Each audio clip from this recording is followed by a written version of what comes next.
Hey, Nikki. Hey, Lynn. My name is Lynn. I'm the Director of Alumni Services for Montare Behavioral Health.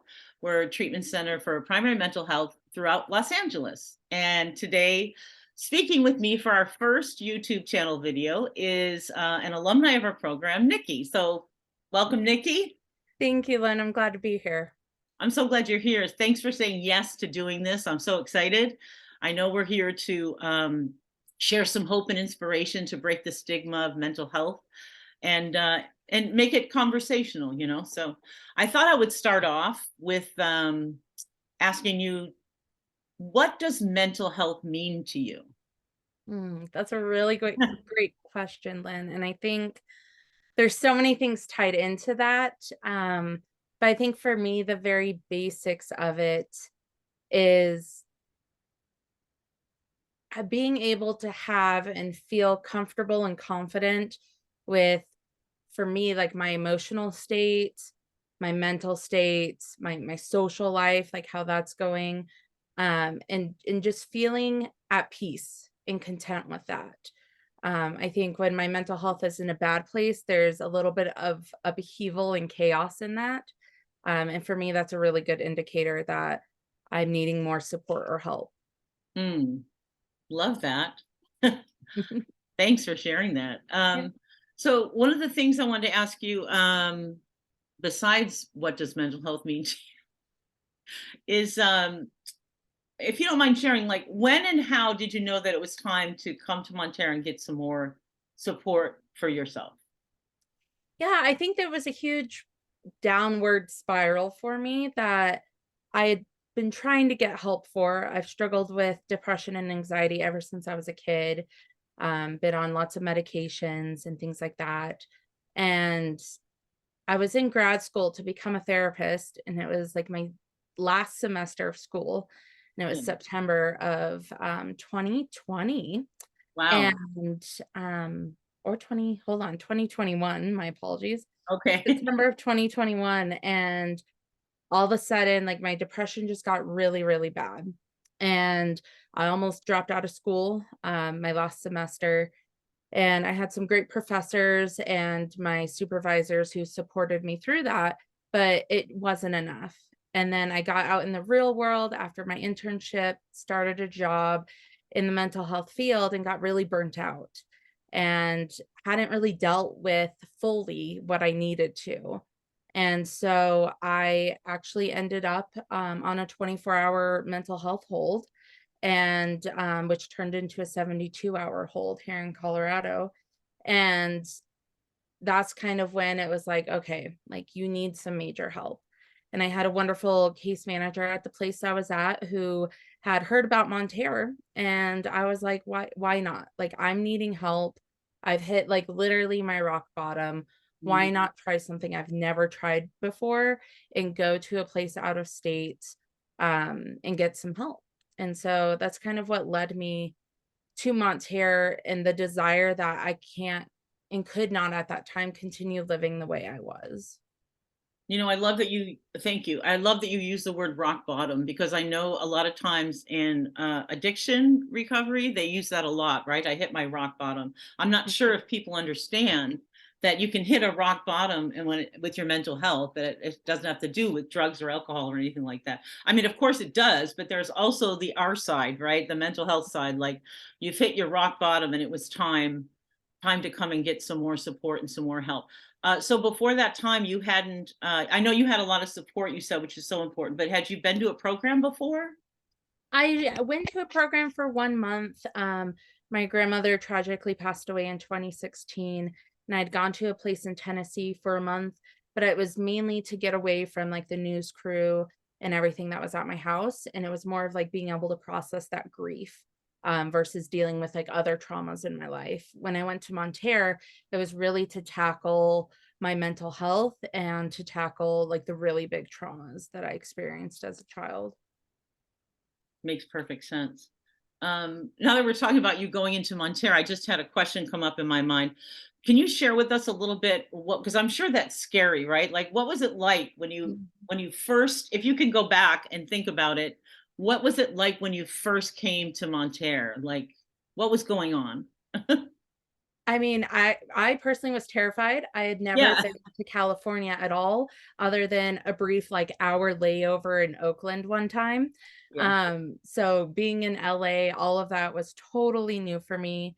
Um, I had never really been, other than that 1 month of treatment in 2016, never really been that far away from my family and my other support systems.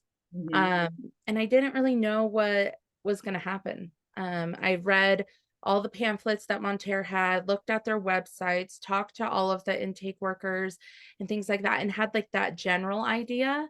But being there is something completely different. And when I remember they got me an Uber from the airport, Yeah. and the Uber dropped me off at the house, and staff was like waiting outside for me and greeted me. And I was like, oh, like I felt welcomed right away.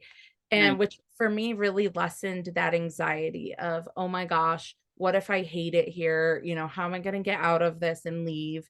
That's where my brain went. But being Yeah. welcomed in that way, I was like, "Okay, even if things get hard while I'm here, I feel comfortable enough talking to at least the individuals I'd met right away, to seek extra support." It warms my heart. And it's no, it's something I have pride in too, right? Is that all the different people that we hire at Montare to make it a welcoming space where you know that it's scary and it's frightening and all those, and especially for someone like you, which a lot of our clients do come from out of state. You Mhm. can't just like hop in an Uber and go back home. You know, Yeah. you're like, what the heck? So yeah. So I was glad to hear that. Okay, so then you get welcomed, and you're at Montare, and then you start. You have a therapist assigned to you, case manager. Mhm. Um, you have your peers. One thing I will mention that most people don't know: our residential houses here are only 6 people per a house. Now, Nikki, I know you were at our Lynne location, which is female only house, the Mhm. only one we have that's female only, um, trauma informed, trauma based, right? So Yes. was that Yeah. important for you in making your choice that you were at a female only? Because we have co-ed or men or. Yeah, I think I first wanna say I actually ended up going to Montare twice, as you know, Lynn. But I think for those watching, that's important because my very first time at Montare, I was in the all-female house, Yeah, which for me, I was personally working on, some really heavy childhood abuse, some sexual abuse. And so for me to be in an all-female house with all-female staff was really important to help me feel secure, to be able to open up and talk about those really difficult things. absolutely, yes. That's right. Thank you for mentioning that. Yes, we can that can be something we talk about after too, about having to return should the need be. Um, Mm. So can you tell us, I have this list of questions, but I mean, I'm just talking to you, but what are some things that you think or know that you've learned about yourself in your recovery journey so far since you've been, come to Montare? What was it, a year ago? I forgot. Yeah, just over a year ago and 1 month. I Wow. entered Montare April 25th of 2022. Hmm. And I think, again, it's one of those questions that there's so much involved in it, Yes. but I've learned that I am stubborn. Um, I those things that I learned as a child are really deeply ingrained in my brain. I think of it, I had a client once who described it like a ski slope because I live in Colorado, so skiing's really big. Of course. As Yeah. a ski slope, you go down and like you get those grooves with your skis and you go down again and those grooves get deeper. And I think that's how it is for me when it comes to like my patterns of thinking and behaving. They've been a part of my life for so long that those grooves are really deep. And going to Montare, I realized I'm kind of stubborn in wanting to stay on what I know and what's familiar rather than starting on a fresh new, it just snowed, no one's been on the slopes yet and you're just now beginning to make those grooves. And that's one thing I learned at Montare. Like I'm stubborn and I can also like branch out of that comfort zone and try new things, try new ways of thinking. Um, so I think that was one of the most important things. I think the other thing was being able to recognize my emotions. I had a really hard time at the beginning, even recognizing what I was feeling, let alone feeling them. And now I'm able to at least say like, hey, I'm really pissed off right now, or like my heart is so heavy with grief that it's just really painful. I'm still working on the part of like expressing those emotions, but Mhm. I am able to recognize them now and vocalize them. When before people would ask me and I would just be like, I don't know. I I don't don't know. know. And I think it's important too that people know and understand that it is a journey. That's why I didn't say what, now that you're recovered and you left Montare, like it's, the whole thing is a journey, right? It's not like all of a sudden everything's gone, but you have coping skills, real self-realizations about yourself. Mhm. I couldn't help but give a shout out to Michael right now when I heard you say Michael's one of our primary therapists at a different location that Nikki also had. And I learned myself too when I'm with you guys, and he mentioned you said and instead of but. Mhm. So I don't remember what that's called technically. Is there like a word for that? It's I don't know. it's with the DBT therapy, dialectical behavior therapy, and it's really this inclusion that it's not like This I and I that. like bananas, but I hate them when they're really ripe. It's I like bananas and I don't like them when they're really ripe. And so you're holding two opposing things or two different things at the same time and knowing that that's okay. It's okay to have differencing thoughts and opinions. Yes. So important to break that black and white thinking that I think a lot of us do have. It's Oh just yeah, me I for know, sure. I've been doing work on myself for years and I will continue to do so. And the and thing was just beautiful. I really like that. So so you get out of program with us and then at the female house, and then you were off. You got out of treatment. Did you do a step down for So I anyone? did when I left Lindley, I ended up doing Montare's PHP program. Oh, that's I right. was there for about a month, and then I was like, I am broke. I need to get back to my job. All these real life things that are real. Um, and I looking back on it, it might have been it's what I needed in the moment was to come home. I had Mhm. 2 dogs, I missed my dogs, I missed my work, and so I ended up coming home and going back to the job I was at, and things were going pretty well for a little while. I was doing TMS, which I had started out at Montare, and that could be a whole whole 'nother podcast about I what know. I'm thinking of all these words we're saying. I'm like, which is yeah, it's transcranial magnetic stimulation. It's really good, awesome, check it out, it might be worth it. But I had continued that from Montare out here in Colorado, and things were going well. And then in about, October-ish of 2022, I just hit another round of really severe depression, and I wasn't able to get myself out of it as quickly as I had hoped. And I found myself again in that moment of I'm needing more support. And so I called up Montare and I was like, I don't know how I'm going to make this work financially. I don't know what I need to do with work and everything. But I feel like I need to come back in. And the intake team worked really well with me to get that process figured out, helped me coordinate what I needed to do, with work and short-term disability and all of that. nice. Did you So I work with could come back. Jamie or? I worked with Jamie and Taylor and Stephanie. Oh, right Um, on. so yeah, Ah, Stephanie ladies. is like the liaison out here in Colorado. Yeah, So I had like quite the team to really help me and support me in that intake process again. beautiful. And I was thinking when you were sharing, I just wanted to put a little insert. Like you said, we could do a whole maybe we will do a whole nother one. But so Nikki was in our residential level of care. So she lives, go to group, sleeps, does all her therapy in one space. Then there's a what we call a step down. So you go to another program, whether Montare or somewhere else. Of course, we prefer you to stay with us. Um, and you live somewhere out, you live off campus, and then you go into like off more of an office structure for from 9 to 4.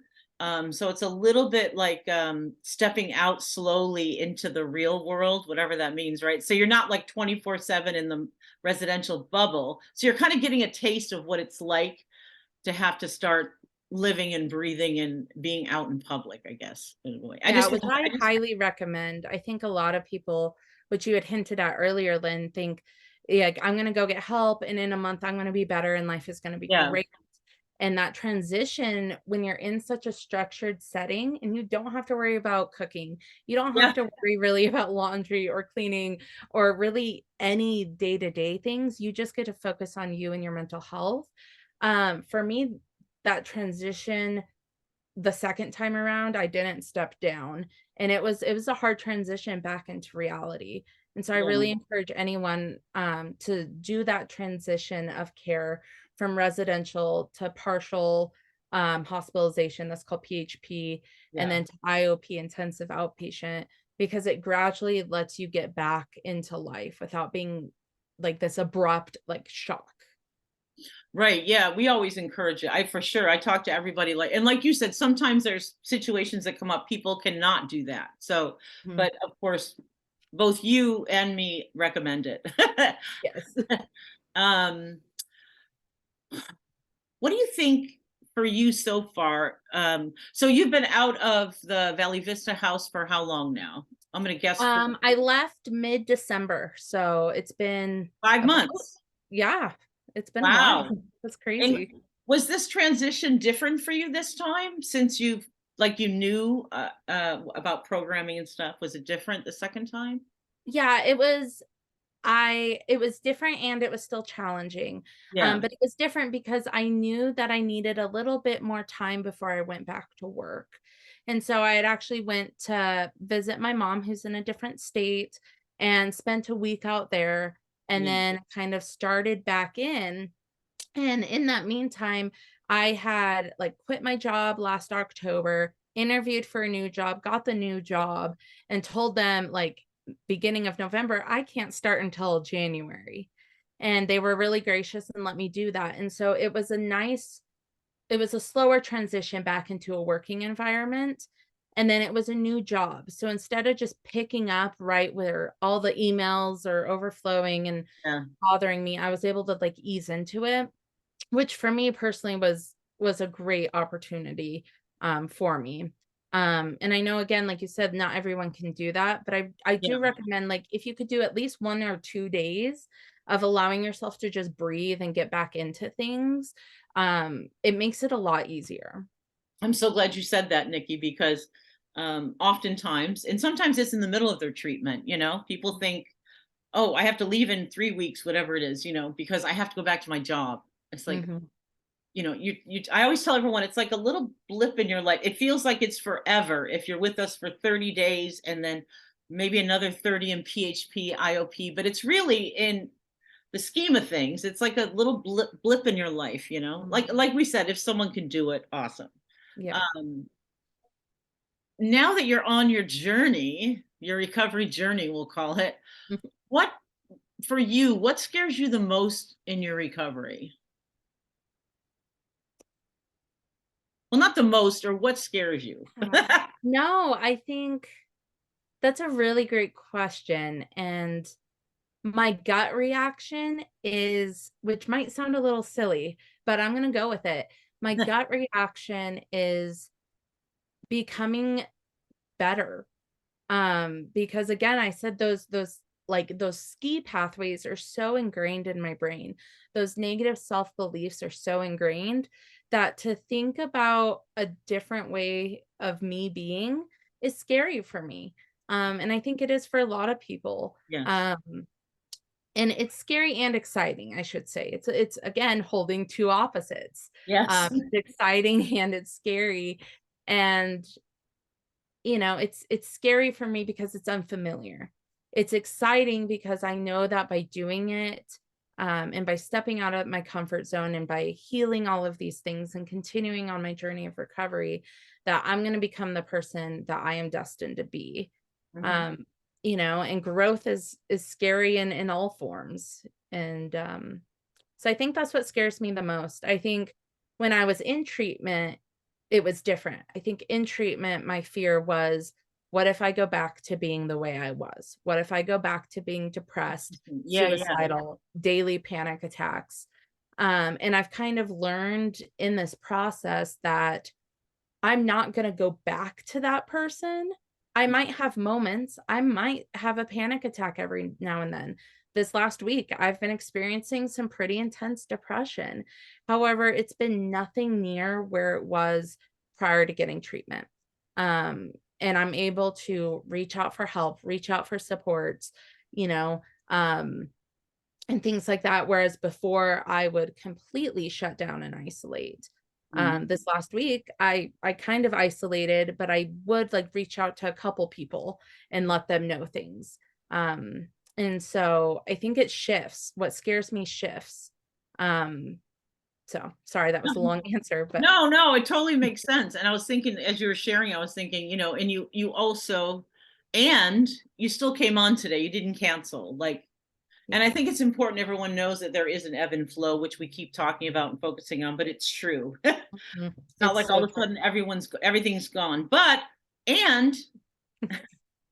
You're catching yourself. I'm catching myself, and we, everybody, you recognize like, oh, look at that. I actually reached out. I didn't isolate as much as I would have. Like Mhm. cheering ourselves on, right? I think is such an important thing Yeah. in our recovery. Like, wait, such whatever emotion or anxiety, something happened, but I did use some tools. I did reach out, and geez, look, check me out. We forget to give ourselves kudos. I know we talk about that in group and stuff sometimes. Well, I'll talk about that at the end, but Yeah, and I think I wanna plug something in right here. yeah, Um, I personally am not one for journaling. I suck at it. I've tried so many journals. I've tried reminders on my phone to journal. It just doesn't work. However, I've recently like started tracking my moods, and there's like a little blurb in there where you can like add like a few sentences. uh-huh. And I've been doing that, and I've kind of compared those sentences to where I was before going to Montare, and I'm able to see that progress.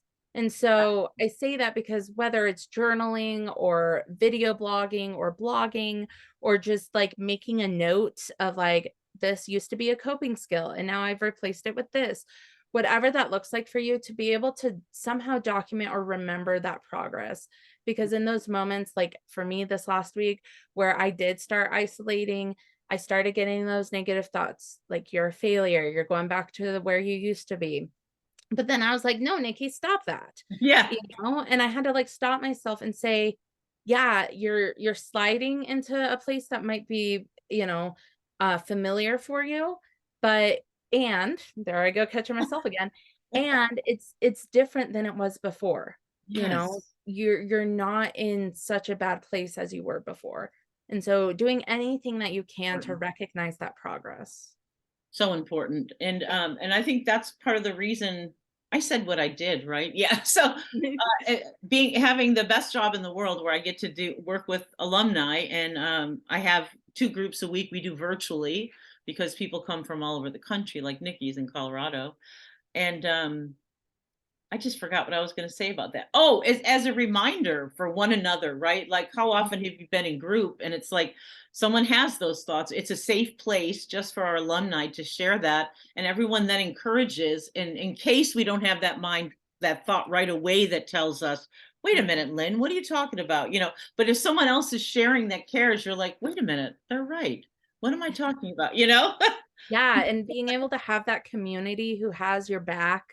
I know there's only like I think the meetings right now, I don't really know anyone but like one person that I actually went to treatment with.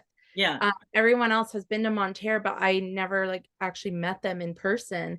And yet I feel that close bond in that community. And I feel safe enough when someone says, hey, Nikki, like you are improving, Yeah. and things, like you used to, when I first, met you on Zoom, like this is how you used to be. And that's not who you are now. And so it does serve as that great reminder for me of like, I am learning and growing and progressing to where I want to be. Absolutely. Now I'm curious. Of course I know, but I'm doing it for YouTube. So what now that okay, so you have your new job, you've been to program, you've been to PHP, you do your own thing with your therapy, you have outpatient services. Mhm. Um, what does life feel and look like now for you?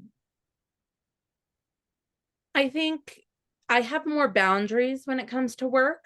Before Montare, I definitely got sucked into the work, work, work atmosphere. Yeah, And so I have more boundaries when it comes to work. When I'm off, I'm off. I don't check my emails. I don't answer anything. Like I'm done. good for you.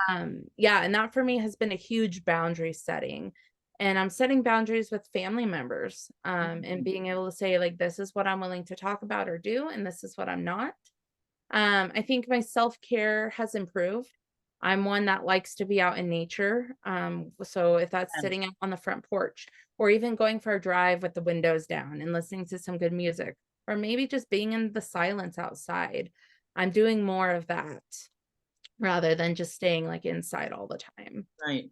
That's beautiful. Yeah, you found what works for you because we all have different things, right? You Yes. find Yep. the kind of things that work for you.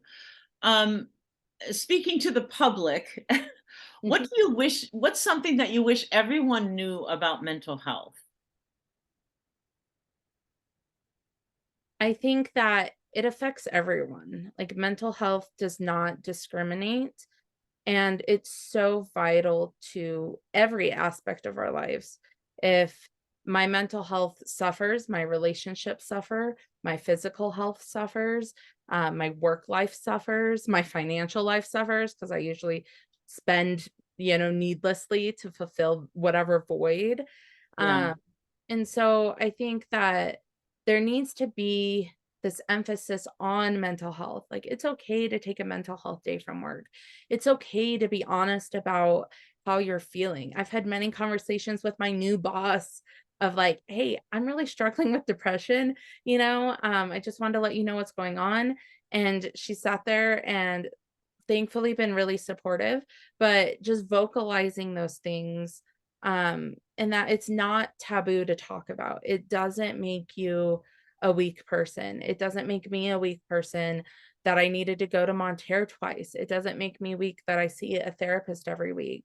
mhm, Um, in fact, I personally view it as a strength. It takes a lot of resilience and courage, and vulnerability to talk openly and be raw about the things that are going on in my life and in other people's lives. absolutely. I love that you said that. In mental health, I mean, physical health, if you think about it, right? If someone has like my high blood pressure is going on or what, I can't work today or whatever, Mhm. society seems to honor that. And I think it's getting better and better, right? With all of us working together in all communities to break the stigma of mental health, that it's like everything you just said, that it's okay to ask for help. It's actually strength. It's that, you can get in touch with what you're feeling. And that's why I always say to all the alumni and any of us that have done any kind of work on ourselves that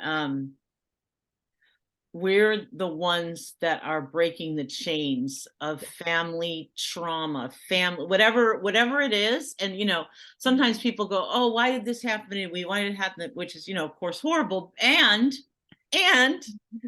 it's like if you do the work, it's like it's what do they call it? Ancestral trauma. Yeah, like you're really Yeah. healing.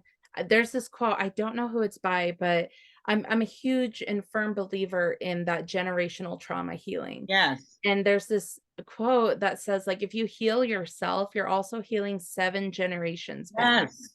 And I've seen that in my own life as I branched out to get therapy. My own mom branched out and started healing all of the things that she experienced growing up and as an adult, and then I started learning about all these other family members of mine who have been through similar things, and we started talking openly about it.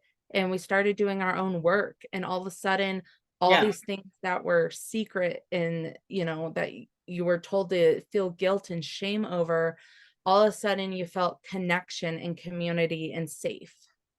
Yes, 1,000%. How many times have you been open and vulnerable and then someone else goes, "Oh my god, I experienced the same thing," because you've created a safe place, a safe space for them to then open up as well. Yeah, and whether it's family or friends or, like, I experience it in the Yeah, Montare groups, yeah, where I'll share something or someone else will share something and we're like, "Oh my gosh, I get what you mean." Like, I've yeah. been there.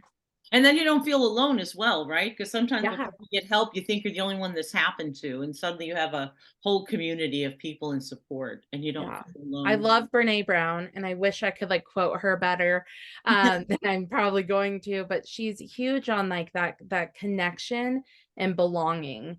And I really feel that with the Montare community. It's a place where I feel connected, and it's a place where I feel like I belong. And that's something that I haven't really been able to get any other place, no matter like how hard I've tried.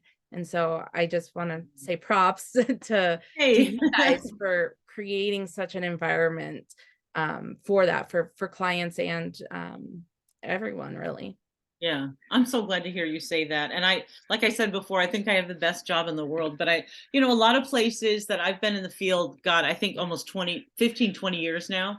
And a lot of different facilities, they'll say, we have a full continuum of care. But I'm like, do you have, these guys that have Montare, they hired me full time to do what I do, to keep you guys connected, to have these groups, to have activities, to keep everyone connected and supported. Not to mention the app where I have 380 people on there or something. Anyways, I'm so grateful that you came on tonight. I think this feels like a good time to like end it. I hope people listen to us, and thank you, Nikki, so much for providing. You're an inspiration. Absolutely. I adore you. I think you're amazing. You are strong, resilient, and everything else. Um, is there anything you'd tell someone that was looking for help for their mental health in case they come upon us? Like, what's something you would tell them? Yeah, I think that's a great question to end with, Lynn. I think don't be scared to believe in yourself, in your own healing ability. I always felt terrified and scared that I was destined to always be, depressed and hopeless and helpless. And, I think a lot of people feel very similarly when they're starting to seek help like that. It's a very stuck situation. Mhm. And just don't give yourself a little more grace and credit, and and just know that like I honor like the courage it takes to seek treatment and help. And I think the people at Montare do as well. Like they know how scary and challenging it is. So But just don't give up on yourself. yes, and courageous. Everyone that steps through the doors are. I remind them all the time. You're so courageous. I am. Like some people never even. I'm like, how many people could use help and don't come? Like I personally think everybody needs it. Anyways, thank you, Nikki. I just had a feeling that like I wish I had some music to go out with or something to kind of fade us away. But have a beautiful night. I hope all is well with you tonight, and we'll talk soon. Thanks, Lynn. Bye.